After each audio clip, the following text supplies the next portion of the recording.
Well, hello. This is the first of a series of videos I intend on doing on the 12 signs of the zodiac as rising signs. And I should give a bit of a disclaimer, first of all, is that this is traditional Hellenistic astrology, and so as a warning to anybody who may subscribe to a more modernist style, this is going to be using traditional rulerships, whole sign house system, and it will not be using the 12-letter alphabet.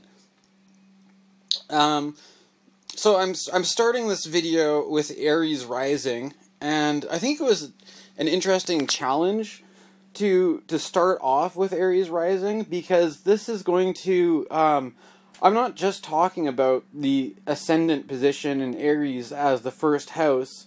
I'm using Aries Rising, the ascendant, to jump off into the whole house placements using a whole sign system.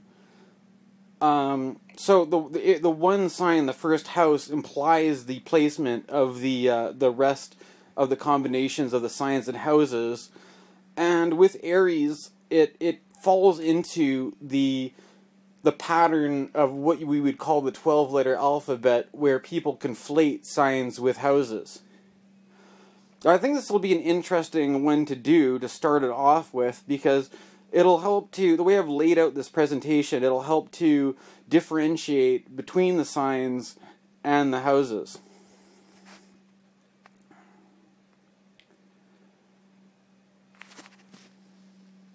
So, starting off here, we've got Aries. As you can see, Aries is represented by the ram. The symbol that we've got for it is represents the horns of the ram. The 12 signs of the zodiac predate the system of Greek astrology and are said to go back to the Babylonian period.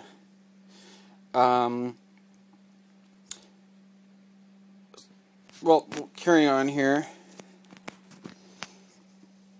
So here I've devised a table, and you can see that in the house 1 with Aries, using a whole sign house system, you basically start with Aries as the first, and then you count through it, and each sign lines up with the subsequent house. The ruler of each sign is shown in this table using the traditional rulership scheme. I've included the joys here, which are, the joys are going to be the same regardless of what sign is placed, but I thought it'd be interesting to include the joys as we go through this, because depending on the placements, it might suggest a certain, the rulership of each sign may line up with the planetary joy of the house. In the case of Aries, though, as you can see, it doesn't really line up at all. And I mean, you could get into that as another reason why the 12-letter alphabet doesn't quite match up. But I think this is something that would be interesting to explore in the course of these presentations. In the last column, I have like and girding, and I think like and girding is a pretty cool technique from Hellenistic astrology that it's been lost, I think, in modern astrology, partially because it doesn't work unless you use traditional rulerships, for one thing, and it's an interesting technique because you can draw out some connections in the chart that you wouldn't be able to through other techniques.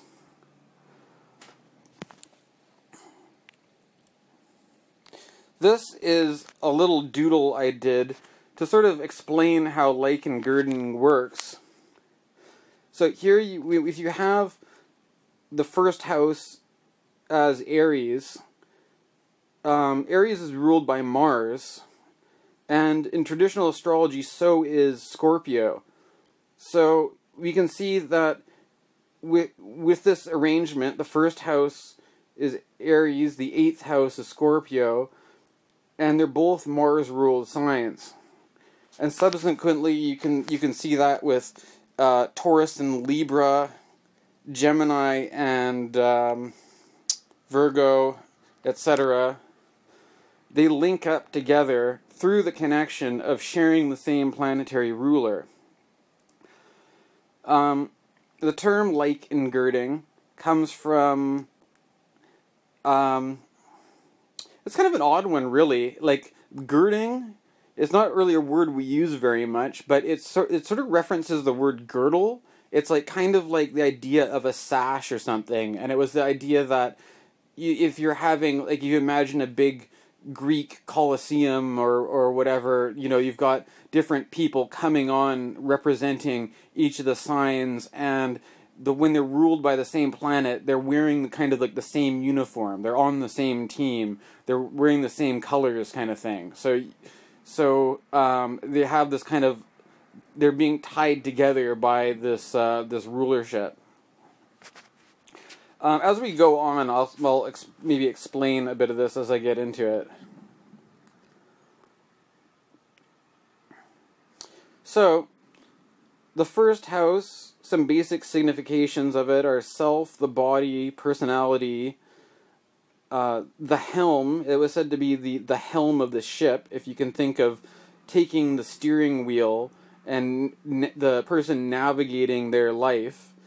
And that for this reason, it's said to be the joy of Mercury, because it sort of, Mercury was, you know, he had a kind of a hermaphroditic quality almost, and Mercury is a kind of deity that isn't necessarily of one sect or the other. He kind of plays for both teams, and he can, the position in the first house is the rising out of the underworld, the underside of the horizon, into the visible sky, and Mercury was seen as especially apt for navigating those kinds of transitions. It's an angular house, so it's said to be more powerful in its signification than other things. So planets in the first are going to have more of an effect. There's going to be more noticeable, especially if they are on the ascendant. It's going to be very highly emphasizing those planets. And the first house is marked by the ascendant, which I have of the ascendant there. So you know, in like astrology, we talk about sun sign astrology often as the main indicator of the personality, but in a way, the first house kind of also represents the same thing. As we usually think about the sun sign, it's the first house. The first house represents the life of the native, the individuality of the native.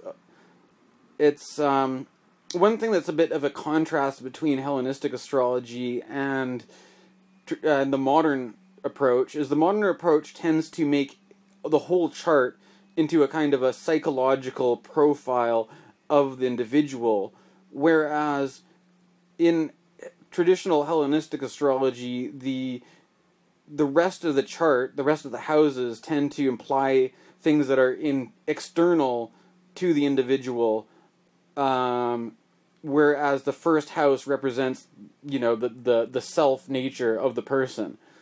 And I think that might help to distinguish it from the 12-letter alphabet of making the association with Aries and the first house, because as we move on to look at the qualities of Aries, it's a yang masculine fire sign. It's ruled by Mars. It's, quite frankly, not everybody has that self quality of a Mars-ruled yang cardinal sign. Not to make the 12-letter alphabet associate such a strong connection between Aries and the first house. Everybody would be much more martial, right? Not everybody is like that.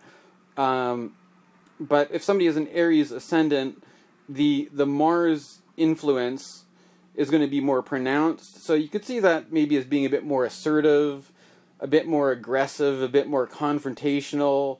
They might be working maybe more for their own self-interest than working for in a team or something. They might be more of an independent person. But I think the point to keep in mind for all this stuff is that what I'm doing here is basically, it's a kind of a blueprint or a kind of a layout or a template. The actual chart isn't going to necessarily be relevant until you actually look at a real chart that has planetary placements and everything like that. We're getting some basic characteristics from matching the signs and the houses here.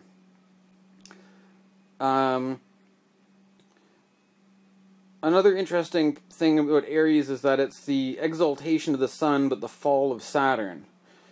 This is because Aries marks the beginning of spring, when the daylight starts to get longer than the nighttime. And so this is where the sun is kind of gaining in power, but Saturn, which kind of represents the cold winter seasons, is losing its power. It's becoming a more solar time of year and a less Saturnian time of year. And for this reason, Saturn does not do well in Aries. And so the person, you could draw some basic characteristics of Aries from some of these associations of the dignities of the planets in Aries, that perhaps an Aries rising person could have trouble with authority. They may not be the most responsible. They may have trouble knowing their limits. They may not be... Well, you get the idea anyways. Of course, whether this is true or not is going to depend on how the chart looks, but this gets you a bit of a flavor for what the Aries rising personality is all about. Aries, at the bottom, like I was mentioning before with the lichen girding, Aries in the first house connects up with Scorpio in the 8th house, as they're both Mars-ruled signs. And it's interesting, the 8th house has to do with death, and loss, and what shared income. It's sort of like what you're giving in a partnership, or it could be what you're inheriting, but in relation to the native, it's often what kind of things the native is supplying their partner with, and it sort of could do with debts and things like that as well.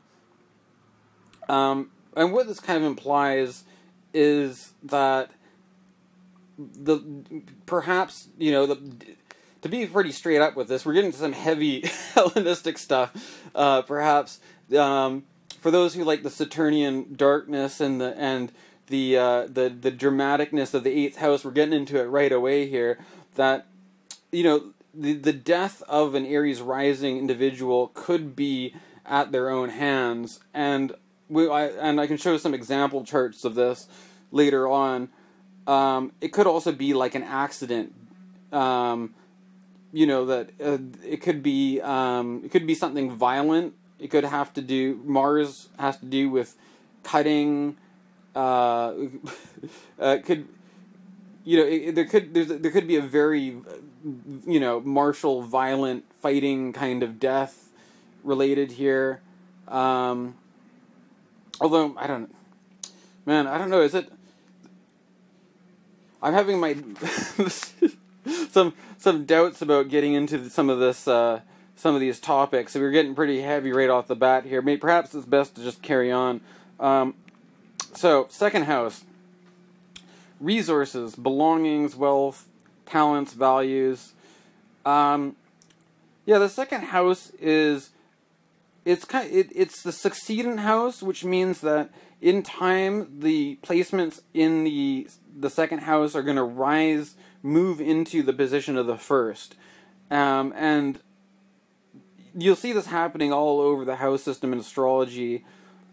The placements, the second house, it's basically what supports the native in their life. It's their resources, it's their belongings, it's the money that's backing them up. It's also could be their talents, you know, like your talent is kind of like having a resource you can pull on. You can draw on a certain resource of talent that you have. Could be like what your value system is, what's important to you.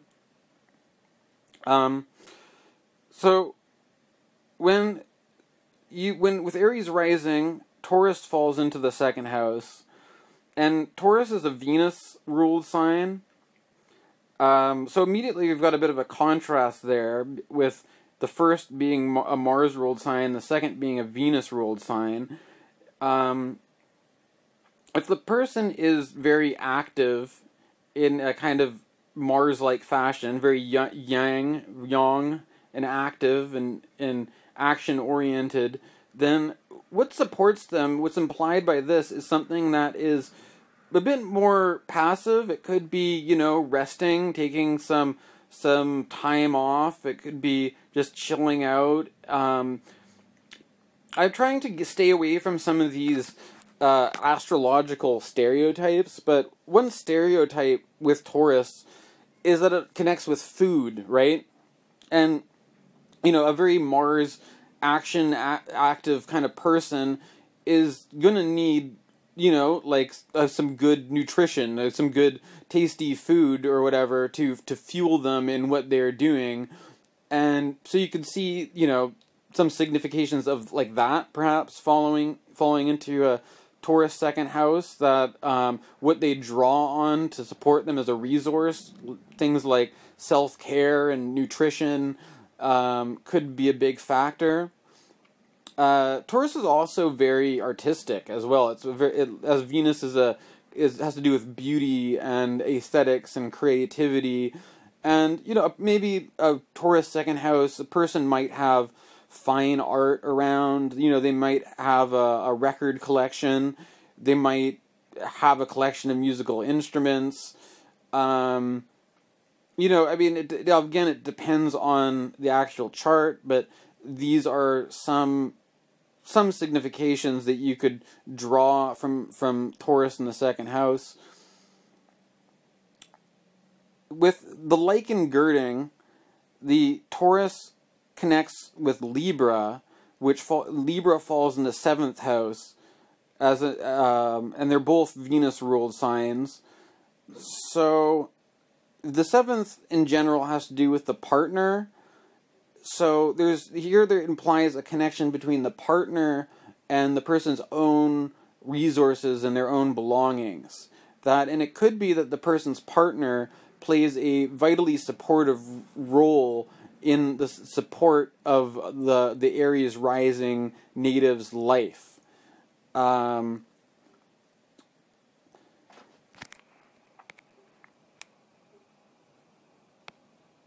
Moving on, third house.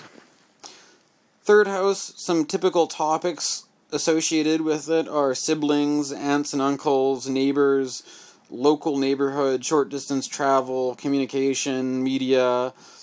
It was said to be, if the 9th house was the house of God, the third house opposite from it is the house of goddess. So it's meant to be a kind of a feminine wisdom of the third house, and it's a kind of a relational house because it involves connecting with the people in the neighborhood, and you doing your daily business in your kind of local commute, your local neighborhood, and it's relational in the sense that it has to do with communication. I mean, there's some other things too. I think it also relates to like working with your hands and whatever is at arm's reach. You know, whatever you keep close around you and familiar. It's said to be the joy of the moon, and that kind of relates to if the sun kind of represents a kind of a masculine solar deity, the moon represents kind of like the divine feminine, You could say if you want to get into that kind of stuff, and the kind of receptive. If the sun is more kind of loud, the moon maybe is more of a quiet listener, right? And so it's kind of that receptivity towards the siblings, the neighbors, the people around you, kind of bringing a that kind of quality into it. With an Aries rising, Gemini falls into the third house. Gemini is a masculine, young air sign. It's mutable. It's ruled by Mercury. So with the combination of this kind of mutable Mercury air thing, it does... you can maybe see some reasons why people started thinking along the line of the 12-letter alphabet with this one, because Mercury definitely ties into that stuff about communication and media and stuff like this. There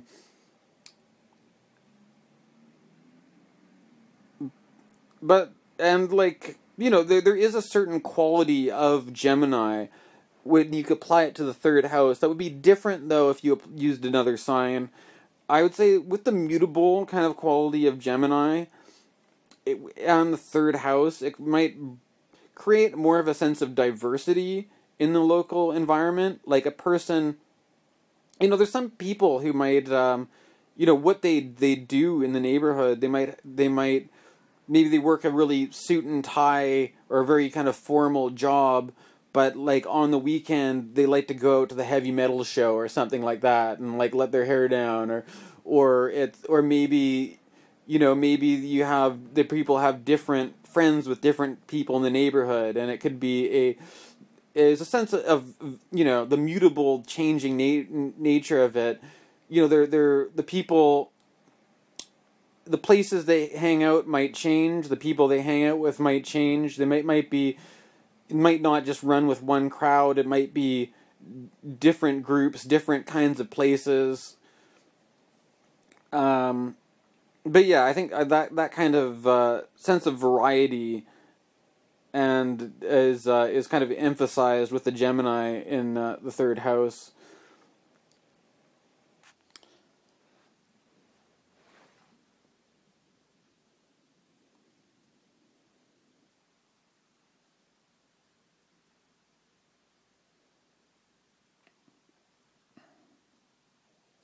Aries, like and girding, 6th house. So with an Aries ascendant, the house that Gemini falls in, the third, matches up with the 6th house because they're both ruled by Mercury. And so that linkage of 3rd house and 6th house topics, you could get into that. It could say something about the character of the siblings or the neighbors or the people in the neighborhood that they're around. The 6th house usually has something to do with servants or menial labor. So the person's brothers and sisters could maybe working like a line cook or working in a factory or working in landscaping. It's not like a glamorous job. It's, they could be getting fish or something like that. So that would speak to perhaps the profession of the siblings. And you could apply it maybe to aunts and uncles as well. It could have to do something with the environments they find themselves in. Regardless of what kind of job the Aries rising individual has, they might find themselves in places like, you might be the boss, but you might be working at a factory or at somewhere that has more kind of manual labor or, what can I say? That part of life is in their daily environment. It could also have something to do with the healthcare profession. Could be part of that, as the 6th house has to do with sickness and caring for sickness. It could also, I think exercise could fall in the sixth house, so they could be, you get that Mars, Aries rising thing, and you could see that as maybe they're running or jogging a lot in their environment. It could, it could also be like sixth house. It could be like the kind of work of being a bus driver, right? That could linking third house and sixth house topics. You could get something like that. Bus driver, courier, even very mercurial. To be a a literal messenger, courier, bike messenger. Okay, you get the idea. I was gonna say too that, I mean, I do have it. There's something to the 12th letter alphabet thing, because Gemini is the sign of the twins, and the third house does represent siblings. So it traditionally, it wasn't something that came about until the 20th century, with the more modern philosophers, or perhaps a late 19th into the 20th century. That was, I think it was Alan Leo, if I'm getting his name right from memory, Alan Leo, who popularized the idea. But anyways, moving on from that. Fourth house. The fourth house represents the family. It's like the roots, your ancestry. One thing that I found really interesting was that I was making the 12-letter alphabet association, and I was always thinking that since Cancer is associated with the fourth house, Cancer is a very feminine sign. It's ruled by the moon, and people, what's a Cancer person like stereotypically? A very kind of mothering kind of person, right? Whereas the fourth house traditionally was actually more related to the father than the mother, interestingly enough. And, I mean, I don't know if we want to get into all that right now, but people have suggested that as the father sort of like being the breadwinner or putting food on the table, or the paternal lineage. I mean, it could be this kind of a traditional gender bias or something like this, but regardless, traditionally fourth house is more associated with the father than the mother. But either way, it does have a more general signification. You could apply it to both the parents as well as the grandparents, the ancestors, the traditions of the family, where you come from, that kind of thing. When Cancer is in that sign, like I said before, Cancer being much more feminine, ruled by the moon. For one thing, yeah, it could represent maybe a more of a feminine influence on the parenting style with Cancer in the fourth house.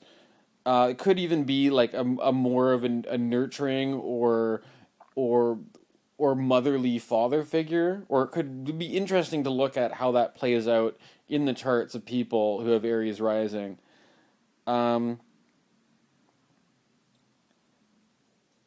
Cancer is the exaltation of Jupiter and the detriment of Saturn, because it's the season it's associated with is the peak of summer, really. When the day is the longest is summer solstice, and that's when Cancer starts. So it kind of represents this kind of full quality of things, the fruit becoming ripe, ready to fall from the tree. And so I would generally, with matching this up with the fourth house, there's a sense of a kind of an abundance from the family life. And I don't know, some cases that could be, I mean, it depends on the chart, but there's a kind of a rich ancestry or rich family history. There's a kind of a nurturing quality of it. It's the fall of Mars, and both the malefics here are either in detriment or fall. So if the malefics are present in the chart in the fourth house, that could create more trouble and indicate a more conflicted family background. But it's the kind of thing that it's either if the person's family thing's going well, it's going to be a more nurturing environment, and the more heavy-handed approach of authoritarian, paternalistic discipline isn't going to be favorable for the Aries native, I would say. So Aries, lichen girding. Oh, this is an interesting one. Because, to be honest, this is one area of lichen girding that I'm feeling a bit fuzzy on. But I think, though, I think it's fair to say that since the sun and the moon are the two luminaries, they wouldn't connect with each other because they each have, I mean, they wouldn't connect with another moon-ruled sign because the moon only rules one sign, the sun only rules one sign. But as luminaries, they do create a kind of a pair, as being like the basic sun and moon influence on the lunar cycle, and the moon reflecting the light of the sun. So I'd have to double check whether this is a valid way to use the moon in lichen girding, but in this case, I'll associate the lichen girding here. There's a linkage between the 4th and the 5th house. So the 5th house has to do with children. It has to do with play and leisure, and you're linking that to the home. So there's something about play and sport that is emphasized in the home life. There's something. Home is not just where you sleep and you've got to do your chores. There's got to be something enjoyable in the home life for the Aries native, with that connection with the 5th house there through the lichen girding.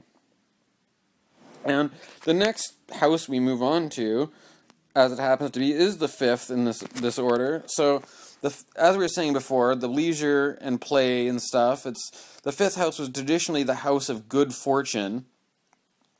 And it had to do with, originally it was actually had to do more with agriculture. Like if you were growing crops, if you were fortunate in how your crops turned out, you'd have a bountiful harvest, right? And likewise, as like the fruits and vegetables bear fruit, people bear children, right? So children, the 5th house would be a place to look for the if you're going to have children, and maybe an indication of the character of the children you're going to have, or it could be any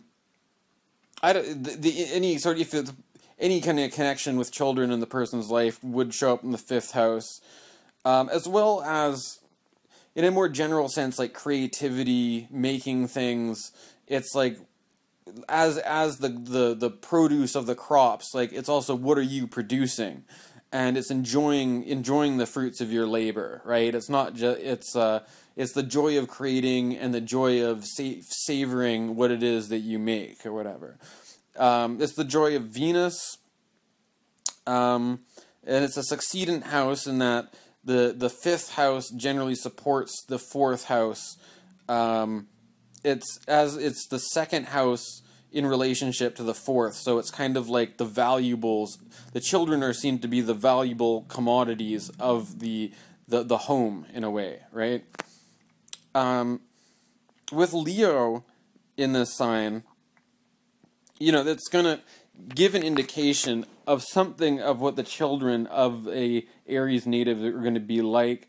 It's gonna the children might they might be I don't want to say seeking attention, because I feel like that's kind of an overused thing, but like they're going to want to like shine, right? As the Leo, they're gonna want to like take the stage.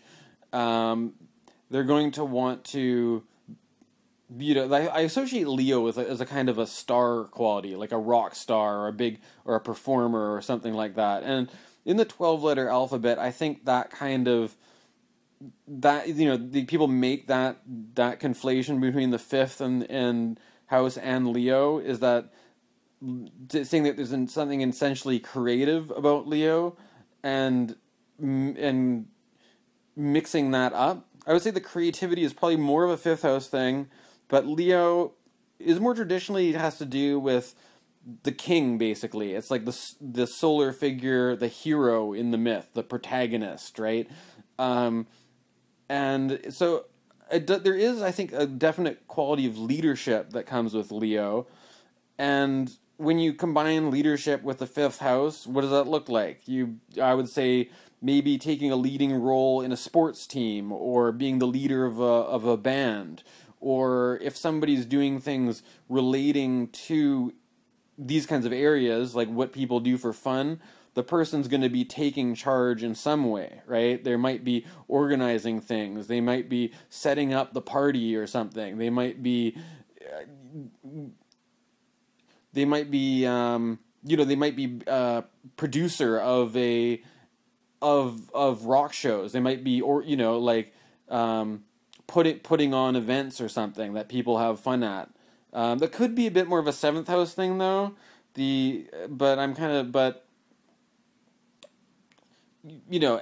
Organizing fun activities, organizing events, organizing things for children, even could be a fifth house thing.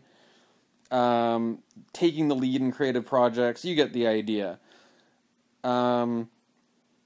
Aries, the lichen girding for the fifth house, which we're kind of getting repetitive here. This is it's going back to the fourth house, and we already kind of talked about this, that there's a connection between this and the home life, that the home life is tied into this thing about the performance in sport, or the performance in creativity, or something like this. It's not just how the children are going to be, it could also be the person's own attitude towards creating, making things, and having fun. This person's having fun when they're the one who's in charge, who's running the show, who's taking the spotlight.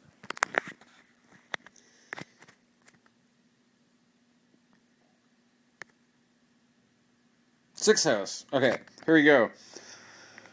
Sixth house was the place of bad fortune, illness and injury, subordinates, service and servitude, menial labor, strife. For I put strife in because I think it can mean like if you're walking down the street and you get mugged, that could be like a sixth house thing. Or if you maybe fights or arguments or something like that. It's the joy of Mars, and there's a definite Mars-ruled thing. You can see that if, let's say, you get the flu, right? What happens when you get the flu? It's like a foreign virus invades your system and makes you sick, right? So it's that kind of thing of being something from the outside coming in and causing trouble in some way is generally associated with the sixth. It also has to do with the kind of work that people do that's menial labor. I think I mentioned this with the lichen girding before, but it could be landscaping or gutting fish, as using the same examples again, or cleaning toilets, a janitor, or like a dishwasher. It's the chores around the house. It's the stuff that's not fun, but you gotta do it, or that the things that you gotta keep doing it every day. Like, didn't I just clean this house up and now it's messy again? This is sixth house stuff. With Virgo, this is the whole thing. Virgo gets the stereotype about being all about cleanliness and stuff like that, all hygiene and things. The cleanliness and the hygiene, I honestly think it could be more of a sixth house thing than a Virgo thing. I think that could be a product of the 12-letter alphabet to associate cleanliness and stuff like that with Virgo. But when you put them together, that could be something. Virgo is a Mercury sign. It's an earth sign. It's mutable. Something with the earth and Mercury together, it's very... Mercury is being grounded and practical, right? I do think it's fair to say that Virgo is a very practical, grounded thing, and with Mercury, there's a kind of a mental faculty. It's the organization and stuff like that I think these are valid things to associate with Virgo. Virgo comes at the end of summer, so it's all about getting organized for the winter. Because back before we had the technology we had today, it was more of a thing like you couldn't just import food from another country. You had to grow your crops and figure out a way to store them throughout the winter. And so Virgo's all about organizing and planning ahead. You could go deeper into Virgo, but for this reason, though, it tends to be the fall of Venus, because Virgo is not so much about enjoying things. It's not about Venus liked being the fifth house, where it was all about the pleasure and enjoying things, whereas the sixth house, it's like, we'll enjoy it later, we gotta make some plans and get shit organized before we can enjoy things, right? And for that reason, it's not so great for Venus. But so how do you connect these two together anyways, right?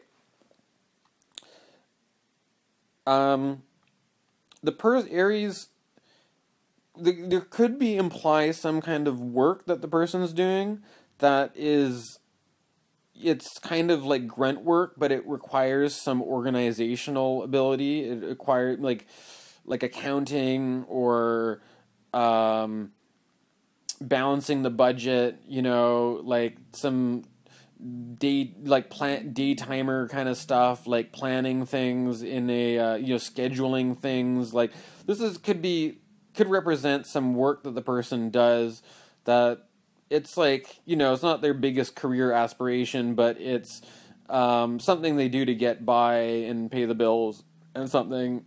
So that's one thing I associate it with. It could also be like if the person is an employer, the people that they employ could take a Virgo kind of style. They could be hiring a lot of people that are, this is what a person looks for and who they hire. They're looking for somebody who has these kinds of detail-oriented, practical, earthy qualities. The Virgo with the six could also make a connection between Virgo and the six and what kinds of illnesses a person might be subjected to. It could be, with Mercury, Virgo, it could be like injuries that have to do with the hands, or I don't know. I'm not as confident with my knowledge of the bodily rulerships, just off my memory. So I'm not going to get into that now, but that would be something to get into with this.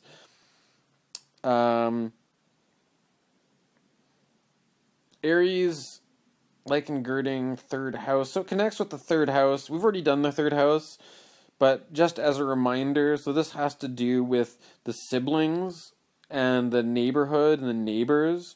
So there's a connection here with these qualities, and what are the siblings doing for work, right? The siblings could be doing some of this, like maybe either accounting stuff or some manual labor or some practical stuff that needs to get done, but it's not the most glamorous job. That could be what the siblings or the neighbors or the people in the neighborhood are doing. Seventh house.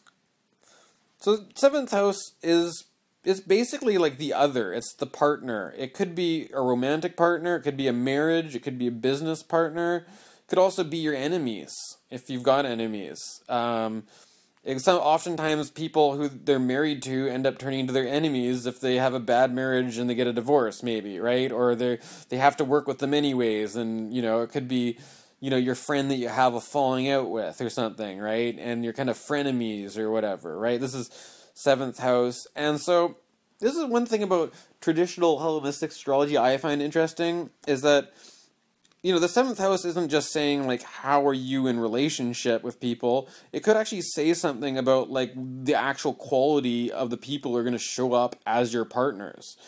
And that could mean having a partner that has Libra sun, Libra ascendant, or some other, emphasis on Libra qualities, perhaps. Could be having a strong Venus or Saturn placement in Libra, even, right? It could be having, you know, like a strong Libra in the midheaven, even, right? If you've got some, and with some strong placements. But anyways, like the Libra, you know, Libra is kind of funny because it's a Venus ruled sign, but it's actually a masculine sign, being an air sign. So it's a bit with Taurus being the yin sign, Libra's the masculine sign. It's a bit more active. It's a bit more social from being an air sign. It's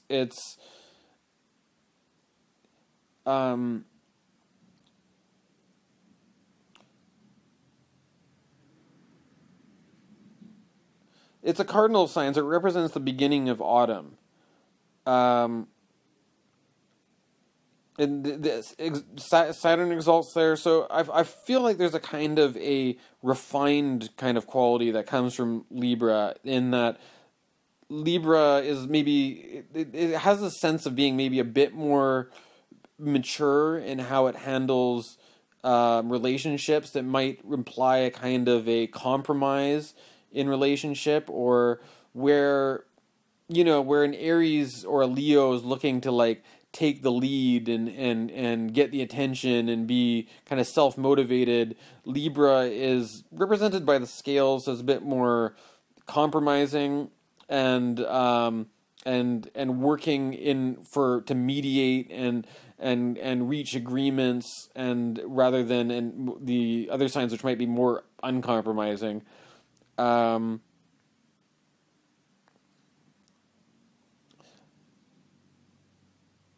But because the compromising thing, that relates to why it's the fall of the sun, because the person's self-interests, the Libra as the protagonist, the Libra kind of takes more of the secondary role, perhaps, more of the supporting character. So it's sort of like the partner of the Aries rising person is going to probably be somebody who doesn't mind kind of like, you know, being the support in the background rather than taking the stage, maybe, I would say. Or there's it's kind of like with the first house, seventh house stuff, it's suggested that it's the shadow, in a way, of the first house, that the person is looking for somebody who has these Libra qualities to fill in what they're not really representing in their lives. If somebody is more self-assertive, more maybe independently oriented, they're looking for somebody who's more of a cooperator as a partner to sort of like balance out that side of them. Like they need something that represents the opposite of those qualities, and that's what you get with the Libra in the seventh house. And like we mentioned before, that this is like, could be, you know, it could be maybe a bit challenging in a way, because it's like there could be a kind of a contrast there, but the Venus-ruled Libra is also the Venus-ruled Taurus. It connects with the Venus-ruled Taurus, I mean. And it suggests that there's something about the relationship which is ultimately a resource for the Aries. And it's just sort of like, I get this picture of like the Aries-Libra thing as like the Libra might not feel like they're doing a lot to support the Aries person, but the Aries isn't really appreciating it as much. They don't know how much of how valuable they are to them, kind of thing, right? I could get that too, because it's interesting. The second house supports the first, but it's also an aversion to the first, because it's not connected by a traditional aspect. But the idea is that it moves into that position. So in time, it helps out the Aries native. So there's something about this that, like, you know, maybe you might not realize how fortunate you are until in hindsight, maybe. I don't know. Eighth house. Okay, so this is the dark and dramatic one. It has to do with death, loss. It also has to do inheritance, shared finances, debts. That sounds like I said depth. I meant debt. As in money you owe to people, money you give your partner. It's also kind of like this fear associated with the eighth house. It's sort of like if there's you've got a terminal illness and your time is limited. You don't know how long you've got. Maybe you can stretch it out, but it's not looking good. This is eighth house could be like, could have to do with like chemotherapy treatment or something like that. To like it's trying to like buy you some time or something. I could also relate it to some other stuff like crime and stuff like that, but I won't get too far into that right now.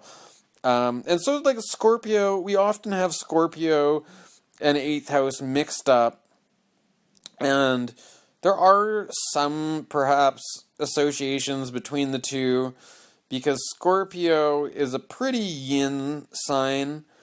It's fixed water in the middle of autumn, and as we all know, we're in the middle of Scorpio season. As I am making this video, we just had Halloween recently. Scorpio is Halloween, and Halloween is all about fear and death and things, and so I can see how that fits, but we're trying to move away from the 12-letter alphabet here. Scorpio is a feminine Mars-ruled sign, and so it's the feminine side of Aries, and it's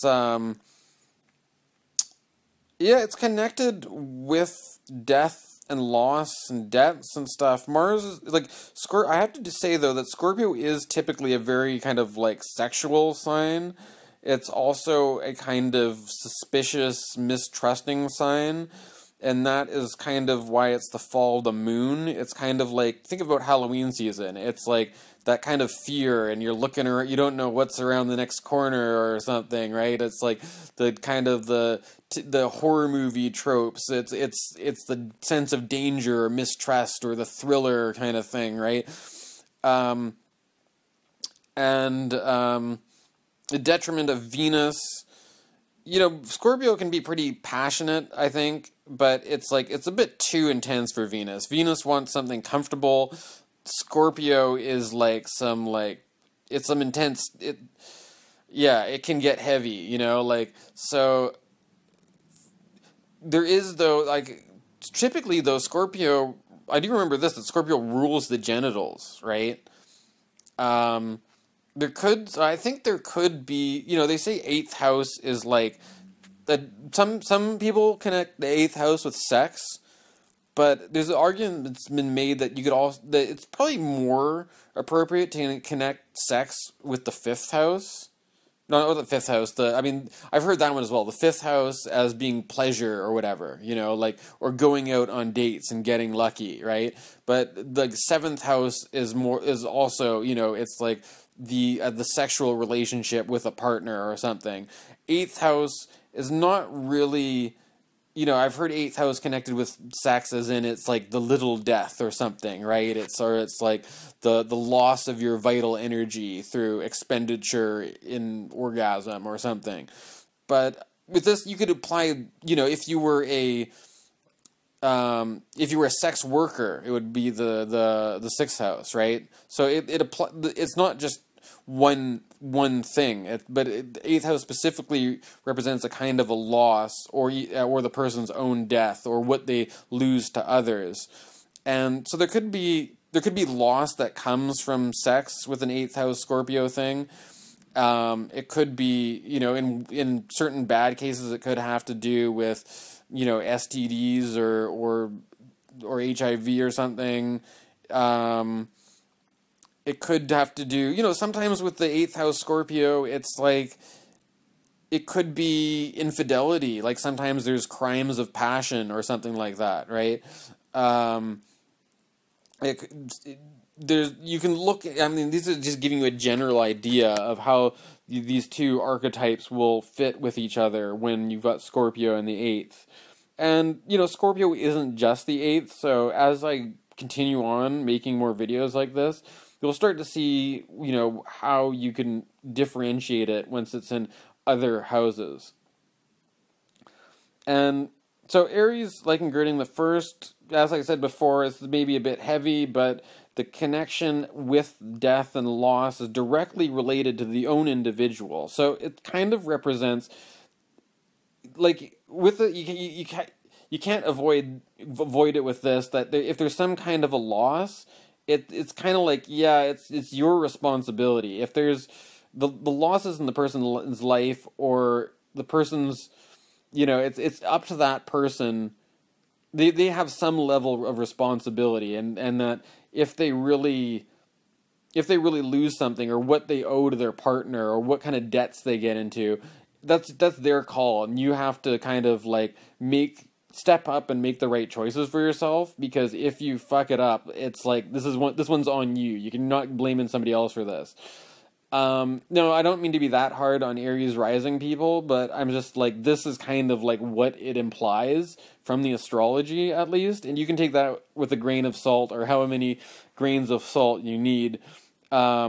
In some cases, I think it could mean that, in a very literal way, like we'll see in a bit, that the death of the person could be a suicide, or it could be directly related to what that person's doing and their own actions, basically. Ninth house. So ninth house is said to be the house of God, higher learning, academic study, religion, philosophy, long distance travel. I'm putting in consciousness expansion. That's kind of like my own one I'm adding in, because like I was just typing this up. I'm like, yeah, that would fit in here, right? But it's more of a modern kind of take. I'm not being strictly traditional here, maybe, but so it's the joy of the sun. It's said to be the house of God. What does that mean, right? It's looking. It's kind of after the sun rises in the east, reaches its pinnacle at the midheaven, and then moves into the ninth house. So it's sort of it's kind of the reflective thing. It's kind of like after reaching that peak, it represents a kind of reflecting on it. And it's so rather than just the topic of a certain area, it's like the study of that. It's the higher learning. It's the higher philosophy of life, not just the living life, but kind of going one step more and really getting a higher understanding of what's going on. And it also represents long distance travel, in the sense that it's like going beyond, you know, it's going one step beyond, basically, or going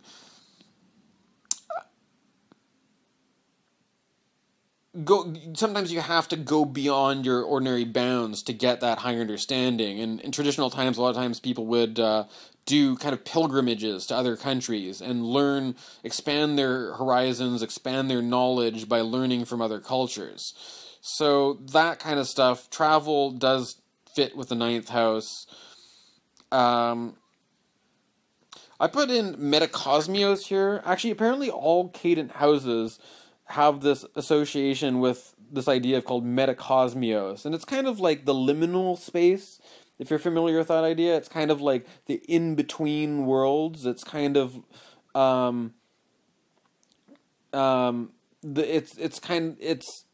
it's a space of transition where a new possibility is there, or something like that. So it could be with philosophy, it could be like looking to the future, creating a kind of a new vision through visionary experiences or higher learning or whatever, right? So Sagittarius, you know, the thing that I've got Sagittarius sun and moon and some other planets there, so I'm well acquainted with Sagittarius. But it's an interesting one for me to do, because so often the meaning of Sagittarius gets associated with ninth house topics with the 12-letter alphabet. So it really, it takes some work to sort of like say what is Sagittarius, separating it from ninth house topics. It is ruled by Jupiter. And Jupiter also, you can see how there's an association between Jupiter and the house of God, because, Jupiter kind of has this, like, big, jolly guy with a beard, kind of Santa Claus kind of quality that gets associated with kind of Christian ideas of God is love and stuff like that. But, I mean, like, Sagittarius is it's a mutable sign at the end of autumn. It's right before Christmas, and it's when the year gets very dark. So it's kind of an interesting contrast, because it's a yang sign at the most yin part of the year before it turns around. So there is a spiritual kind of underpinning with Sagittarius, apart from the ninth house, I would say, because it does kind of represent that fire that is there. I'm thinking about like the Hanukkah with the candles and things like that, the fire that keeps burning, or it's like but it's mutable, so it can go different ways. There can be kind of a range of different expressions to it, perhaps. To be honest, like, I'm doing this as practice, and I'm going to keep going with this, but, yeah, I think it's something to work on, is to really get a sense of the signs without just conflating them with the houses. And, yeah, so this is a bit of a tricky one, because for Sagittarius, I find that Sagittarius, maybe it's because I'm just a Sagittarius sun, but I find that so much of it is tied in with the ninth house, so that, maybe there is an argument to be made for the ninth house, or for the 12-letter alphabet, I mean. And so I'm not telling everybody to completely drop it with this video. I mean, it's just sort of like an exploratory practice to sort of contemplate these things.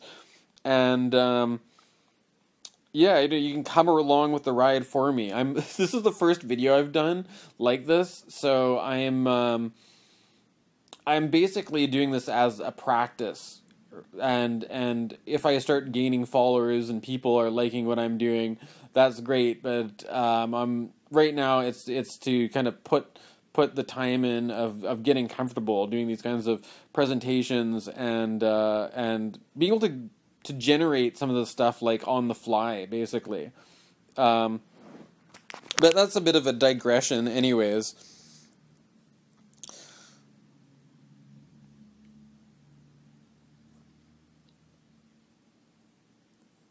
Sagittarius, for whatever reason, has this quality, I find, of somebody who's...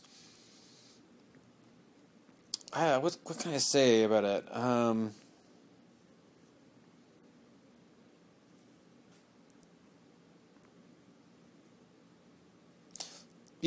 Jupiter, they also called him Jove, and they would say by Jove. So Jupiter is connected with the quality of joviality, to be jovial. It's kind of a joy. Jupiter is the greater benefic, right? And this is the greater benefic in a masculine yang sign, fire sign. So it's a very fiery, it's like a benefic with some energy behind it, some fiery.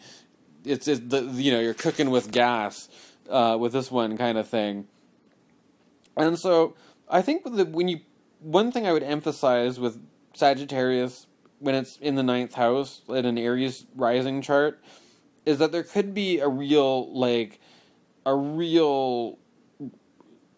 joy or a real enthusiasm for the area of philosophy, higher learning, travel, and stuff like that. And we associate this with Sagittarius anyways.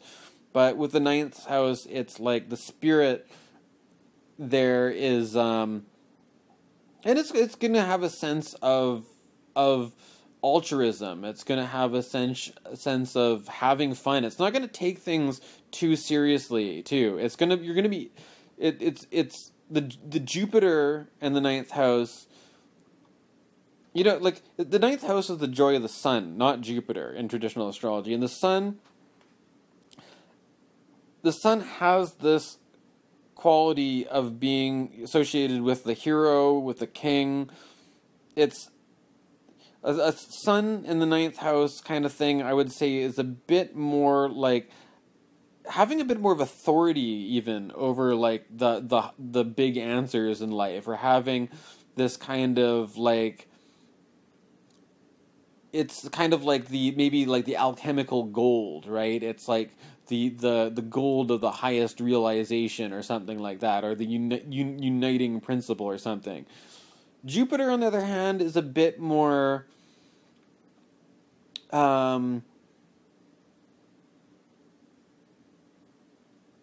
it's a bit more like altruistic, I would say. It's a bit more humanitarian. It's a bit more, but it's also, the thing is that Jupiter's not going to take it seriously. Jupiter's going to have a kind of a maybe more of a humorous attitude about it, whereas I think the sun is more about like, it's more about like a critical intelligence. It's more about critical reasoning when it comes to higher learning, whereas, you know, the Sagittarius influence make it a bit more of a joker, or a bit more of a you know, I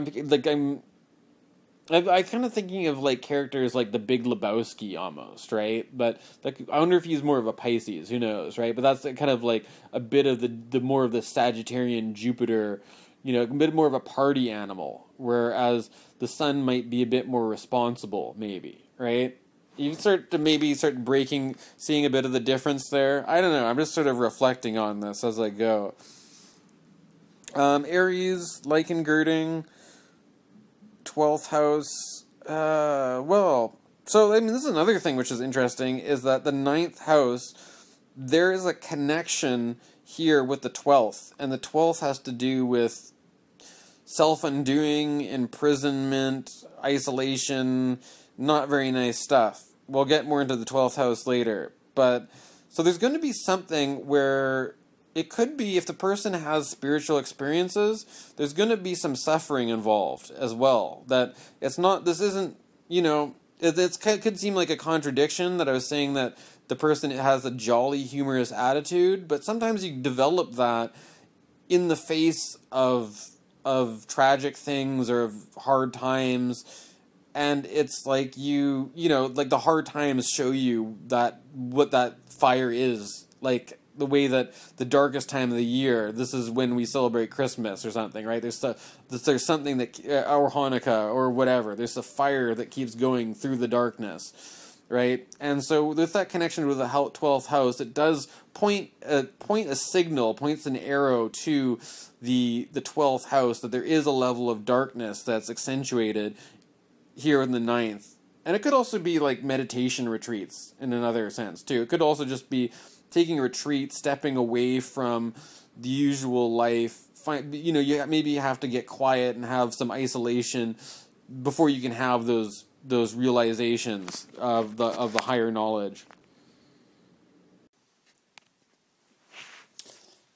10th house, Capricorn. 10th house typically represents your career, but it's basically how you spend your time, what you're known for, your public life, if the person's famous or not, the karma and praxis thing. It's basically like the person's actions in the world, basically. And, I mean, the whole career thing, it's like, even if a person, not everybody has a career or is employed, it could be, you know, what they spend their time doing, basically. With Capricorn, you know, Capricorn with the 12-letter alphabet gets tied up with the 10th house as being a very career-oriented kind of sign. But let's like look what Capricorn is all about here. It's a feminine sign. It's Earth. It's ruled by Saturn. So it's the feminine home of Saturn. It's represents the beginning of the winter. And there is a kind of a working attitude here for Capricorn. It's kind of like starting at the bottom and climbing your way to the top. There's a level of seriousness about it, about basically like the practical foundations and the Saturnian earthiness of reality, like dealing with the limits of the natural world and the basic essentials of survival and having a roof over your head and having money in the bank and stuff. So there is a sort of a connection with 10th house stuff, but I don't think Capricorn, we're getting away from the 12-letter alphabet here. And we're looking at how Capricorn and the 10th house makes a signification in an Aries rising chart. So, the career of a 10th house Capricorn person could be Saturnian in some way. It could represent being in a position of authority, whether that's politics, whether that's being a disciplinarian kind of teacher, being a very, it could be like policing work even with a 10th house Capricorn. It's the detriment of the moon. So if the moon is in Capricorn, there's a sense of being a bit afflicted in a way. It's the moon kind of represents your circumstances in life, and it could be dealing with some challenging circumstances. It's the exaltation of Mars, because if you're dealing with challenging circumstances, the fighting spirit of Mars is going to do a lot better there than the moon is. There's also the fall of Jupiter, because Jupiter exalts in Cancer, which is the peak of summer. The opposite sign is the peak of winter, as represented by Capricorn here. And so it's kind of like there's more of a sense of scarcity with Capricorn. Capricorn, you're working hard, but you're working with limitations. You're working under the stress of scarcity, of limited budgets, limited resources, and trying to make the most of that with your own ingenuity, I would say. With lichen girding, it connects to the 11th house with the next Saturn-ruled sign, Aquarius. And so there's the 10th house and the 11th house are already pretty connected because they're right beside each other. The 10th house is angular, and the 11th house is succedent, so just as the second house supports being resources for the individual themselves, there's a strong connection between the 10th house and the friends and the social network and the alliances and whatnot that help you out with your career or your work that you're doing. So it's probably connected a bit more so than usual with the social world around work, or having the right connections in your job is important for the Aries rising person who has Saturn ruled 10th and 11th houses. I should make a point though that one thing that I've noticed in looking at charts in this way is that Saturn ruled signs often indicate a particular difficulty in that person's life. It might not, I don't know if this holds true for everybody, but as a general thing, for an Aries rising individual, there could be something about career or their daily workaday life that is a particular challenge for them. And I think you can see this in some of the sample charts I've selected to show at the end of this. So the 11th house is the house of good spirit, friends and allies, assistance that aids you towards the realization of your goals. It's a succeedant house, the joy of Jupiter. So we kind of went over that a bit in the last description. The joy of Jupiter being that Jupiter is kind of the planet of abundance, of giving, really. So it's like friends that 11th house, Jupiter has its joy there because it's friends that are going to help you out, basically, or people that are going to give you the assistance, the right connection you need to help you get to where you're trying to go. So this is a big contrast from having 11th house associated with Aquarius, because Aquarius is ruled by Saturn. And just, it's a bit different. The Aquarius has its own kind of altruism, though, but it's the sort of sense of self-sacrificing, right? It's sort of like putting others before yourself. My dad was an Aquarius, and he was involved in the Rotary Club, and the Rotary Club kind of had the motto of service before self. And I feel like that is a really heavy Aquarian kind of thing. So when you're looking to the kinds of friends the person has, maybe not like the best buddies, but the people, the social network, the social community that the person is in, who's working in and interacting in, it's going to be people that are working perhaps towards a higher goal, and it's not just out of self-interest. It's kind of what I get from Aquarius anyways. That could be a more positive look on Aquarius. There could be more shadow sides of Aquarius as well. And I mean, yeah, you can match up any of your own associations if you want to as well. I'm just kind of talking about what comes up for me. And yeah, again, it's the detriment of the sign. It's kind of, you're seeing the echoes of Libra here, in that Libra was, the sun didn't do very well in Libra either. It was the fall of the sun in Libra. So there is this kind of thing that there's something about it where it's not just for self-interest, it's for something beyond that, right? It could also be, rather than trying to, it could be working for the support of the little guy or something like that. So I mean, there's a certain Aquarian 11th house thing that goes with it, but it's a more of a somber, kind of serious, restrained kind of thing. Aquarius kind of has that Saturnian thing of it being a bit more restrained and aloof, whereas Jupiter is probably going to be more living it up, maybe, in a way, I would say. And we already went over the connection between the 10th and 11th, so I'll just move on. The 12th house is the house of bad spirit, self-undoing, imprisonment, and isolation. It's kind of a bummer house, I have to say.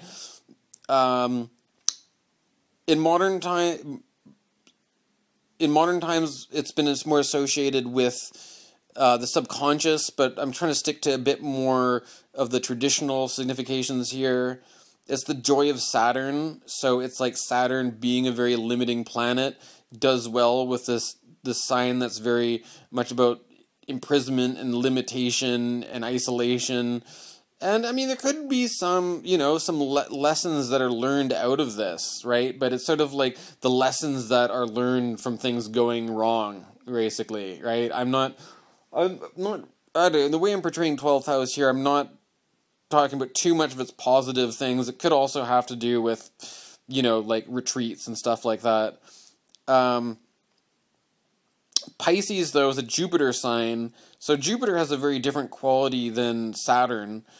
The association between Pisces and the 12th house would emphasize more of the benefits that come from, going into your dreams, or spending time on your own and reflecting and contemplating. That's emphasized more with the Jupiter Pisces thing and the 12th house. 12th house on its own, traditionally, is more of a Saturnian thing. But so with an Aries rising individual, there's something about Pisces that's, it's an emotional kind of water sign, and there could be, I feel like Pisces, there can be a bit of a woe is me kind of martyr complex. I often kind of think of like the kind of like the stereotype of the mother who's guilt tripping you or something, like, oh, you never call your old mom or something, right? That's kind of like I get these kind of associations with Pisces anyways. But it's also, like, Pisces does have a compassionate, nurturing side, and I think it's sort of like, it's like a yin Jupiter, so it's like a Jupiter that knows suffering, and that's where the compassion comes from, is really knowing the suffering and extending that compassion in a generous way. Whereas, it's that may not be as accentuated as much if it was another sign matching up here. And that kind of compassion you can also see with the exaltation of Venus in Pisces.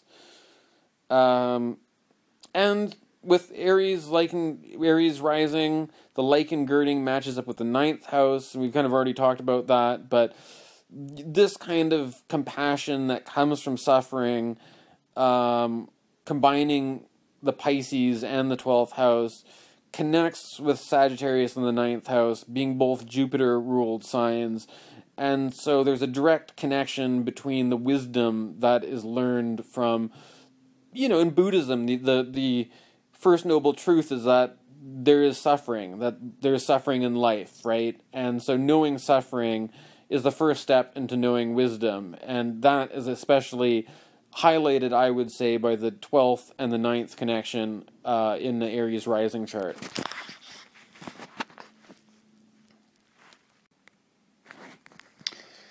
So here we have a transit chart for Aries rising. This is a snapshot of the day that I'm recording this video, which is November 3rd, 2019. It's the evening now, but Aries was rising over the horizon around about 4 o'clock today on the west coast here. I have the set for Vancouver. But you could take this chart here as a basic outline for what houses are being transited right now for a person with Aries rising. I don't know who's watching this video and how familiar you are with astrology, but you've got these planets transiting the different signs, and for example, if you look at Mars in Libra, Mars is in detriment in Libra. It's not a very great place for Mars to be. It's kind of a challenging position for Mars. And if you're Aries rising, that falls in your 7th house. So there could be some kind of difficulties with relationships. There could be either a breakup or something like that. Maybe the Aries rising person is coming out of a breakup or going through one. There's the sun is in the 8th, which is also could be a difficult time of year for an Aries rising person, especially since Mercury is just going retrograde through the 8th house. A very basic signification I'd give for the Mercury retrograde, if you're Aries rising, is look out for your debts. That might be a good time to work on paying off some debts or seeing who you owe money to or who owes you money and settling some of that business before you move forward. That would be, aside from other things which may have to do with health or whatever, that would be something to look out for. And I mean, in really serious cases, being very careful for, any kinds of whatever misfortune that may come from mechanical problems, maybe, or different Mercury retro. It could be a particularly rough Mercury retrograde with the 8th house, but hopefully, if it's just paying off some overdue bills, maybe You know, that in itself can be kind of stressful for some people, right? But the Mercury retrograde is bringing that one up, I think. Jupiter's been transiting the 9th house of the Aries Rising individual all year, so that's, like, pretty good. It's, you know, you've got Jupiter in Sagittarius, its own sign, so it's doing pretty well, so it would be a good year for traveling, you know, or doing any kind of, like, education, higher learning stuff. Venus just moved out of Scorpio and is in Sagittarius now, so there could be, you know, making new friends around in university, or of anything about, you know, academics or philosophy, or even, you know, maybe a spiritual relationship or a spiritual friendship or something. Could be art that touches upon these themes. And if you look over to Capricorn, you've got the South Node there, and over the past year, the eclipses have been hitting Capricorn in the person's 10. Sorry, excuse my speaking here. The 10th house. I wonder if I got the cat on me as well. I wonder if you can hear the cat purring in the background. That make this an ASMR video or something. And so back on track here. The South Node eclipse could point to a major pivoting around work, around what you do for a living. It could be you could have gone through a switch in job this year. There's definitely some kind of a shakeup or some kind of a loss maybe, and also the fact that we're heading towards a Saturn-Pluto conjunction. I'm using the modern planets here. I'm not going strictly traditional with it, but that, you know, you could see some major event happening in the area of your career or your work. Maybe not with Saturn and Pluto and the South Node. You know, it's I don't know.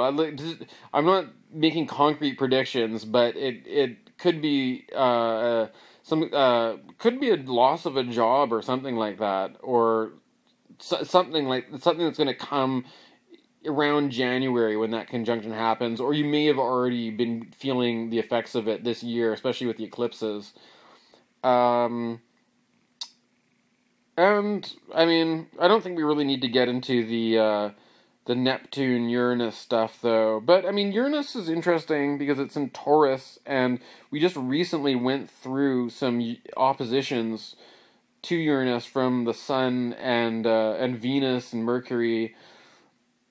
So, and again, 2nd to 8th, it's going to have something to do with probably your finances, and yeah, this thing about maybe debts and how you're financially connected to other people, maybe investments and something like that. These are just, you know, these are pretty general significations, and I think when we start to look at actual charts of people, it can open up the story a bit more.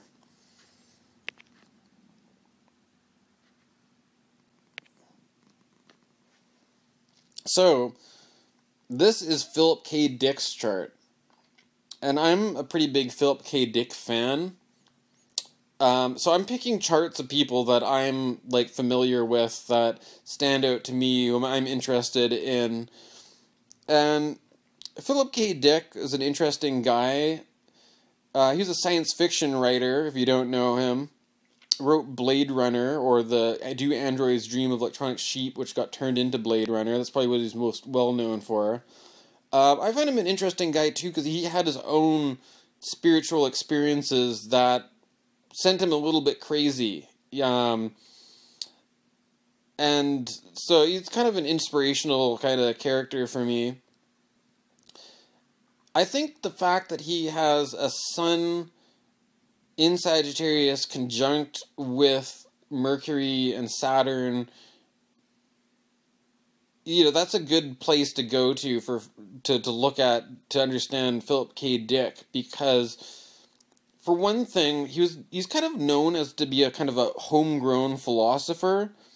He was known to like look over. He was very scholarly in a way, but rather than it being an academic education, he was largely self-taught. He was really into Encyclopedia Britannica, and kind of his own pioneering into philosophy. It was his own self-learning, but I think you can kind of see that with Saturn being so close to the sun. There is that there's something, the Saturnian thing is he's kind of an outsider to the academic world. He was also kind of frustrated with writing science fiction because he kind of aspired to be more, a more well-respected writer. And he kind of felt like science fiction he was kind of writing pulp fiction trash a lot of the time. He even wrote a book that was called Confessions of a Crap Artist. And so I think there's something with the Sun and Saturn together. I have Sun conjunct Moon and Saturn, so I kind of know this Sagittarius Sun Saturn thing in my own life, that I think this, you can measure yourself a bit too harshly with Sun and Saturn, and it kind of feels like you think you're just making crap, but you want to be aspiring to be like one of the great writers or something, but you're just like, look at me, I'm stuck doing astrology videos or something. Well, I'm just starting anyways, right, with doing a video like this, but I can see that stuff with Phil. Mercury's in detriment in Sagittarius, which isn't really a great place for a writer, right? I mean, to have Mercury in detriment, and honestly, I like him, but some of his writing it's not the best craftsmanship of the writing. He's often writing things like taking amphetamines and just pounding out these books, and sometimes they feel a bit sloppy or rushed through. And I think you can see that as Mercury, not only detriment, but right beside the sun, it's what you call combustion. But what's interesting about this is that eventually Mercury is going to move into Cazimi here, and it's going to be strengthened by the sun when it reaches the heart of the sun, and that could be like signifying a big inspiration coming through.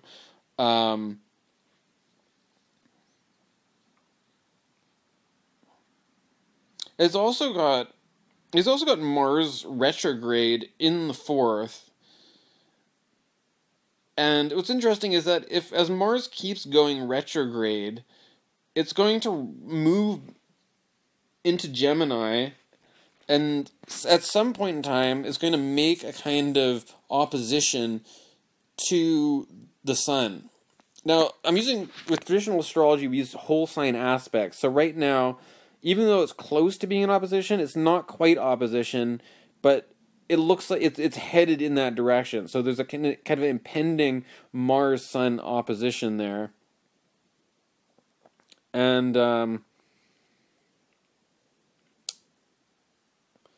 yeah, I mean, well, there's a whole thing about, like, you think about the 3rd house, his neighborhood, his neighbors. Like, at one point in time, his house, he opened it up as a kind of a crash pad for drug addicts or something.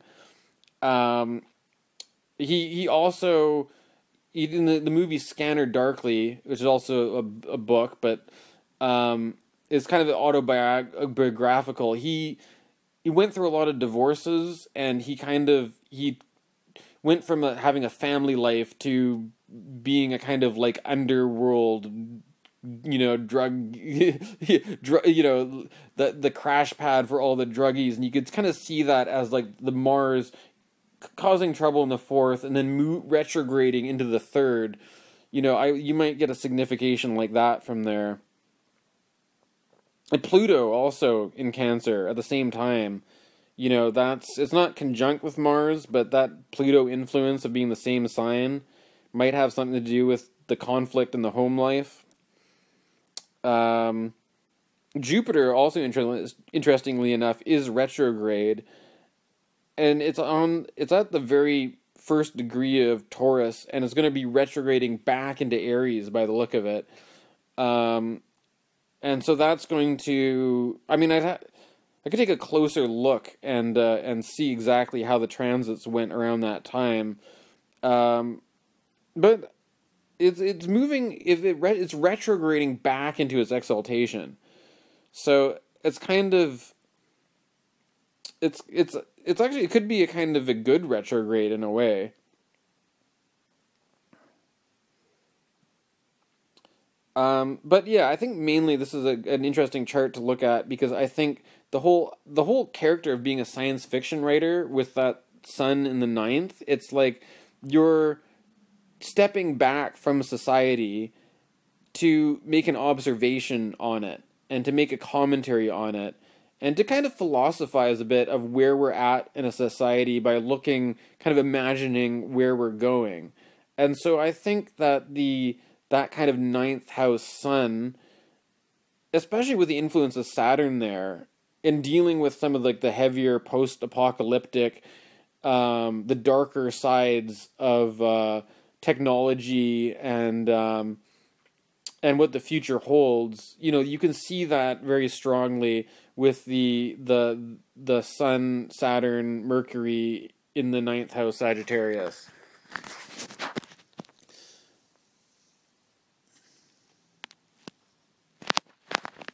Now here we have Hunter S. Thompson. Now, if you remember, when we were looking at the Aries Rising, that Saturn has its fall in Aries. And Hunter S. Thompson has Saturn in its fall pretty close to the ascendant there. This is, the rating on this is only a B Rodden rating, so it's not the most confidently accurate chart, but I'm going with this anyways. You know, Hunter S. Thompson had that reputation of gonzo journalism. He was a kind of a loose cannon who played by his own rules. You know, I mean, if you ever watched Fear and Loathing in Las Vegas, as far as restraint and responsibility and stuff like that goes, that would be signified by a Saturn. Like, yeah, it's like Saturn in its fall is like, you know, watch Fear and Loathing again, and like the complete, like, you know, depravity of doing that many drugs in Las Vegas is and whatever the kind of antics he got into. Man, I don't know, maybe I'm my choice. There's some sort of thing that was published in about like his daily drug habit, where, I mean, the guy was just on like a bender all the time basically, and I think that really comes out maybe with Saturn in a weak position on the ascendant like that. And this is what we're talking about too with the lichen girding. If you're like, oh, so Saturn, oh yeah, Aries ascendant ruled by Mars. Oh, well, where's Mars? Oh, look, Mars is in the 8th house in Scorpio. I mean, that's a strong position for Mars to be in its own sign. But there's this link, the link between the 1st and the 8th here is especially, not only are they both Mars rule sign, but Mars is actually in the 8th. And to me, that puts a very strong emphasis on the topics of death and whatnot with the 1st house. And as we know, Hunter S. Thompson died by a self-inflicted gunshot. He took himself out, and it's pretty, you know, if you know how to read a chart, this is a very clear indication of that. I don't think, though, that there's a formula that is going to say that you can predict this for all people, that you just say, like, look at everybody who's got Aries rising, Mars in the 8th, and they're probably going to commit suicide or something, right? I'm not that, you know, it also opens up a can of worms of how much choice a person has versus what the tendencies that are shown in astrology they're bound to do. But however you look at it, it's in the chart, and it shows pretty strongly, I think. You know, you can look at some other stuff here. He's got Venus in the 3rd, and, you know, he was a writer, right? That's his craft. That's what he does. and so that connects with 6 too. He was like a sports writer starting out. So he starts out writing, and it's like it's not like writing. He's making his bread and butter off journalism for newspapers, for sporting columns and things like that. Later he got into political writing, but he was very much like a kind of a workmanly like writer, in spite of his hardcore partying reputation. That, you know, and that may be overlooked at times.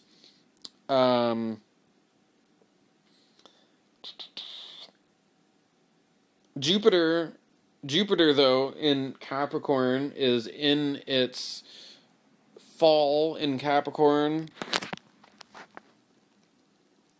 If I'm getting, yeah, I think it's in its fall. So I'm just having one of these moments where I'm like, is it in its fall in Libra, or is it in its fall in Capricorn? I'm pretty sure it's Capricorn it's in its fall in. So that's not really a very good looking Jupiter, and it could be like, I mean, you know, 10th is your reputation, what you're known for, and all this kind of thing. Again, you've got Jupiter in its fall, as well as Saturn in its fall, and, you know, the guy has a reputation, you know, and maybe the Jupiter there could be a big reputation, but it's not really the best reputation, in a kind of weakened position, you know, like, yeah, it's, you know, the reputation of being a gonzo journalist is what it is. It may not be the most well-respected reputation out there, perhaps. Unless, you know, in certain circles, I don't know. And again, you know, we got Mercury in the 5th. Again, that's also kind of tying in with that,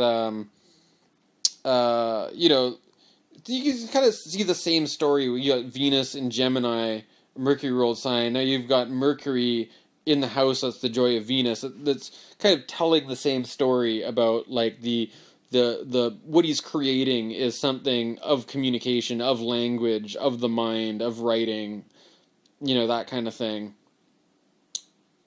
And he's got a bit of the, you know, he's into the psychedelic scene, and maybe Moon in 9th house Sagittarius could represent some of the psychedelic orientations of his writing, kind of, and it's also interesting to see the Moon is going to come into this opposition. It's moving towards an opposition with Venus there, so there's a connection there between the 9th and the 3rd of the writing he's doing, and yeah, maybe there is some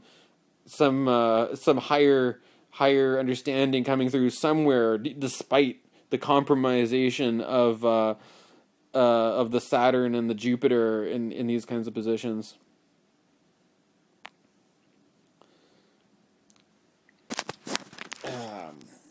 Well, Stevie Nicks, hold on. I'm gonna reach for the drink. I've got a cat on my lap, though.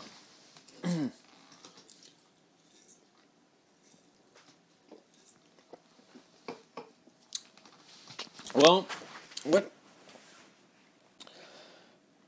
Stevie Nicks sang in Fleetwood Mac. That's probably what she's best known for.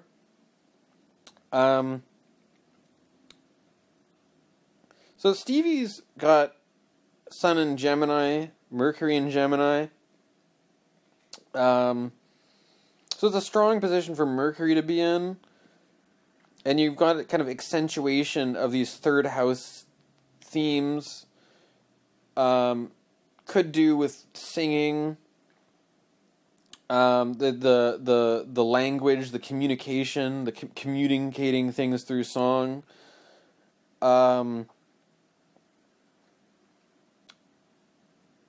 And what I find interesting about this chart, though, is that 10th house, she's a pretty famous person. She's got Moon very close to the midheaven in the 10th house, but the Moon is in its detriment in Capricorn. And it's also, if you look at the lunar phase, she was born after a full moon when it started to wane. So, and she's born at night, at 3 a.m., according to this. And at that point in time, the moon was at the top of the sky, fairly full, waning, in Capricorn. So the moon, in traditional astrology, we have this thing called sect, and if you're born at night, the sect leader is the moon. So the moon takes a pretty strong emphasis here, and the moon is in a difficult position. And the moon, you can see this. She even has like a song called "Sisters of the Moon," and she kind of evoked in her style this sort of like, Stevie Nicks is almost associated with like the tarot reader. She's got her that line like, "I keep my visions to myself," and she's got like there is a sort of like issue about now with political correctness and such, and I recognize that you're not supposed to use the term gypsy, right? But you can't. I mean, what can we say? Stevie Nicks was drawing on that style of a kind of, the kind of whimsical, tarot reader thing in her fashion. And apparently I was looking at her Wikipedia page before recording this video, and apparently she actually worked with a stylist, a fashion designer, to put together this look, right? And if you look at what sign is ruled by the moon, it's Cancer, and she's got Venus there. So there's this connection between this kind of lunar, intuitive kind of feel and her Venusian style, like how she presents herself. And you can see this coming through in the chart quite a bit, but it's got a darker angle to it, and I think it kind of comes out like what she's most known for is like, I mean, to me anyways, I associate it with the Rumors. Their biggest album was basically a breakup record, right? And there's something about the moon in the 10th, like that's what she's known for, that's what she's famous for, but it's a kind of a compromised moon. Like her biggest, most famous record is all about her breakup, right? And that, to me, that's, a detriment exile moon in the 10th. I think that kind of speaks to those themes. I mean, interestingly enough, if you look at, like, if you look at 7th house, it's got Neptune there. That might have something to do with the breakup, especially, the amount of drugs that were involved in her relationships, perhaps. Because that's another thing that comes into it, and that you could draw with the Neptune theme. But it's more of like the kind of the fame around, writing the sad song or the breakup song or something is kind of what I get from that 10th house moon. Another random factoid is on the Wikipedia thing. They had apparently she was going to university for a kind of a communications like course or something like that, language and communications or something. And that's a very big Mercury 3rd house Gemini kind of thing. And obviously that's not what she where she became a rock star. But like as these were kind of things I guess she was kind of drawn to, just if she was going to college or university. And again, that sort of like the Saturn of that Capricorn 10th. Look to where Saturn is in the chart, and it's in the 5th, and the 5th has to do with the music you're making, your creation, and it's got it's got Leo there, so it does have that rock star performer kind of thing, but the Saturn there does represent somebody who's singing maybe about the breakup, about the ending, about the loss, right? And Mars is in its joy in the 6th. How would you read that? I'd read it like, there was a lot of the problems with substance use. Apparently her doctor warned her that like she'd completely blown out her nasal cavity from doing too much cocaine, and that if she ever did it again, she'd be at risk of killing herself, kind of thing.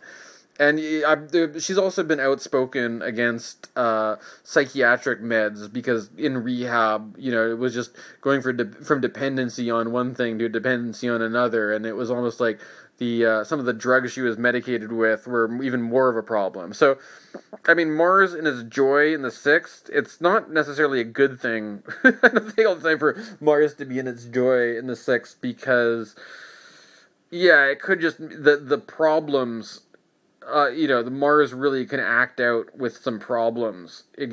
Mars has the opportunity to cause some trouble when it's in the 6th, and Mars might like that, but you might not like it very much. I would say it could also be like a strong work ethic for touring or making records. But I mean, it's, like with Stevie Nicks, it's like back in the 70s anyways, it would probably be a strong, your work ethic for touring is fueled by cocaine, which is causing health problems or something, right? And you've also got Jupiter in the 9th there. It's retrograde though, but I mean, that could help to balance out that Saturnian thing going on with the moon in Capricorn with the Jupiterian 9th house. Like there's a bit of jolliness in the travel, in the adventure, with Jupiter there. And I think that's basically all I've got for you today. Yeah, that's the end of it. So, I hope you enjoyed it. This is my first attempt at making some educational astrology content. Let me know what you think.